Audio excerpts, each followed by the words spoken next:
鲨鱼中有一种坏小子叫牛鲨，因其壮硕如牛且脾气臭得名。在妈妈肚子里时，弱的胚胎就会被其他小牛鲨吃掉。牛鲨食性杂，攻击一切能吃的活物，连垃圾也不放过。胃里曾出现狗、牛、人类甚至河马残骸，对人类攻击至少上百次。能在淡水中活动，肾脏可循环利用盐分，在亚马逊河上游3200多公里处都有踪迹。它在河里攻击河马、海味和鲜都不放过。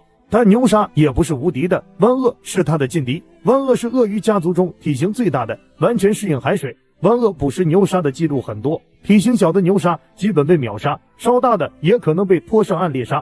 不过牛鲨有攻击并吃掉湾鳄的时候，只是不常见。蜜獾外号平头哥，虽然体型不大，却胆量惊人。它头顶较平，背上有白色毛发，像留寸头染白的江湖大哥，体型与獾相当。皮毛松弛粗糙，能抵御攻击，分布在非洲、西亚及南亚，栖息于热带雨林和开阔草原，独居或成对生活，多在黄昏和夜间活动，是杂食性动物，最爱蜂蜜和蜂卵，与小蜜猎合作找蜂巢。小蜜猎引蜜獾到蜂巢，等蜜獾吃完，它再享用。蜜獾非常勇敢，被评为最无所畏惧的动物，敢挑战任何动物。被毒蛇咬昏迷后，能醒来继续吃蛇。它还很聪明，会用树枝、石头等工具。英国教授抓的蜜獾还多次合作越狱。蜜獾在草原上虽无畏，但也会被猛兽捕食。种群内部斗争使幼崽生存率仅50%。体型比猪小，成年体长60到80厘米，体重9到15公斤。它有个像猪的粉鼻子，抽动起来也相似。毛发黑白相间，头和脖子灰白色。猪獾四肢发达，爪子锋利，可挖洞、攻击和防御。它爱吃蚯蚓等小动物，也吃植物根茎叶。常去田里偷庄稼，找食物靠鼻子，能嗅出地下食物位置。猪獾还会挖洞，洞有不同深度和2个出入口，洞内有草床。它重视家，回洞前会清洁，11月冬眠，开春觅食。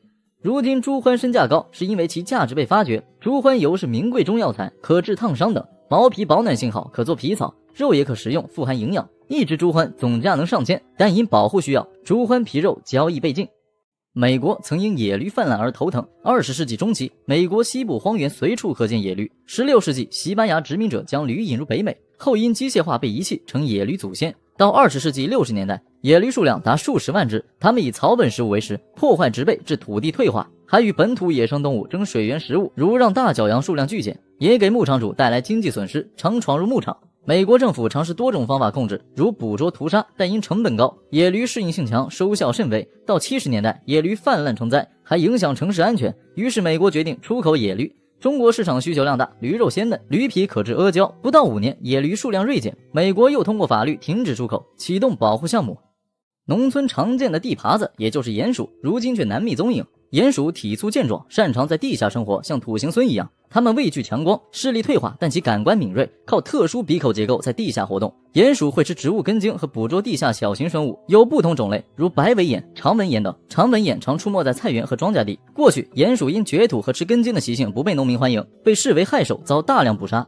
它们会破坏庄稼和蔬菜根茎，影响农民收成。掘土还可能误伤食物根系。人类用捕鼠夹、农药等对付鼹鼠，让它们难以招架。现在野外鼹鼠数量大减，且更怕人。其实害兽是对鼹鼠的污名化，它们对生态有益处。鼹鼠掘土能杀灭白蚁，疏松土壤，利于微生物生长，增强肥力，是害虫且排泄物可做肥料。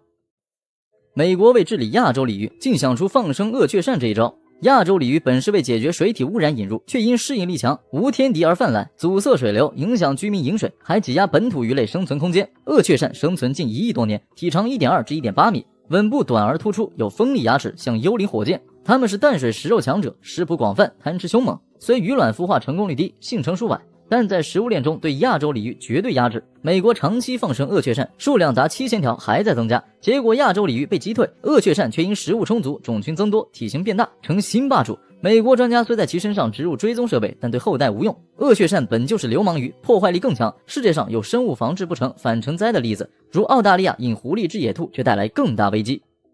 祁连山出现一种看似满头是血的怪鸡，其实它是血蛭。它们头角赤红，身披灰色羽翼，雄鸟更为华丽，有灰色丝状冠羽，雄羽等边缘呈鲜艳红色。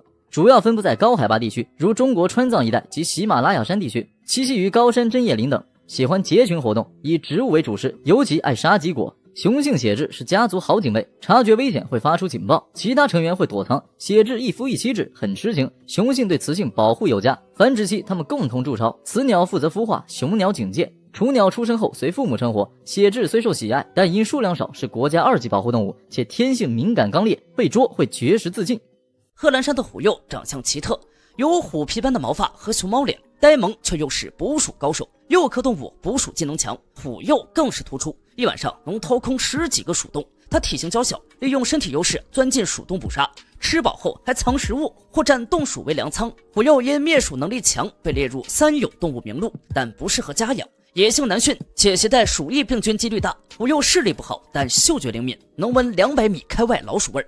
它捕食蜥蜴也很有一套，谨慎靠近后一击毙命。虎鼬虽小却凶猛，在相同体型食肉动物中数1数2。它也会被狼等猛兽攻击，遇敌时能跑就跑，会抢占鼠洞躲避，躲不过就正面对敌，拱起身子，竖起毛和尾巴威慑敌人，还会用吼声吓唬对方，最后出其不意放臭气眩晕敌人，趁机逃跑。在俄罗斯一处野生动物园，老虎阿穆尔和山羊铁木尔上演了一场奇特的恋情。山羊作为老虎的猎物被放入虎栖息地，可铁木尔毫不惧怕阿穆尔，还准备反击，这让阿穆尔懵了，暂时放弃攻击。之后他们同吃同住，一起散步打闹，阿穆尔甚至会撒娇，他们成了动物园顶流。但2个月后阿穆尔把铁木尔扔到地上，原来公山羊铁木尔有领地意识，常挑衅阿穆尔，用羊角顶、蹄子踢，还霸占阿穆尔的洞穴，让他淋雨。阿穆尔虽温柔，但也忍无可忍。为什么老虎没吃山羊呢？在野外，动物靠自己积累经验，通过试探猎物反应判断战斗力。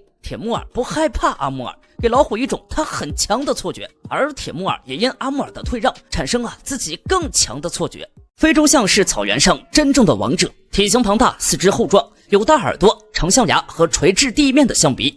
它们是世界上最大的陆地哺乳动物，体重在2.1吨至6吨之间。非洲象性格沉稳，但发怒时很可怕，一边狂奔一边发出凄厉叫声，地动山摇。公象发怒尤其可怕，曾有杀死水牛和狮子的事件。尼罗鳄是非洲最凶猛的鳄鱼，咬合力达5000磅，牙齿锋利，吃肉且咬住不松口。它常潜伏在尼罗河，因体色与泥沙相似，难被发现。尼罗鳄有时会把用象鼻喝水的非洲象当成猎物，咬住象鼻后不松口，可能导致尼罗鳄被象拖上岸踩死，或象鼻被咬断。象鼻是非洲象最灵活的部分，用处很多，如够香蕉、喝水和攻击。其长度近2米，有10万块肌肉。若象鼻被咬断，大象很难活下去。说起地球上飞得最快的动物，非军舰鸟莫属。军舰鸟又称海盗鸟，是名副其实的鸟中强盗。它们虽然生活在海上，却很怕水，因为羽毛没有防水油层，一旦沾水就会沉入海底。成年军舰鸟体重仅 1.5千克，展翅可达 2.3米。宽大的翅膀和轻盈的身体，加上发达的胸肌和特殊结构，让它们具备极强的飞行能力，有飞行冠军之称，能借助气流和季风长距离飞行，连续飞60天不停歇，还可飞离巢穴1600多公里甚至更远。最快时速达418千米每小时，也是飞行最远的鸟。12级飓风也毫不畏惧。那它们不睡觉吗？白天滑翔时保持清醒，晚上盘旋高空会睁一只眼闭一只眼，短暂睡眠并掌控方向。降落在海岛上则能睡12个小时，靠打劫其他鸟类为生，在天空中展现着其独特的生存之道。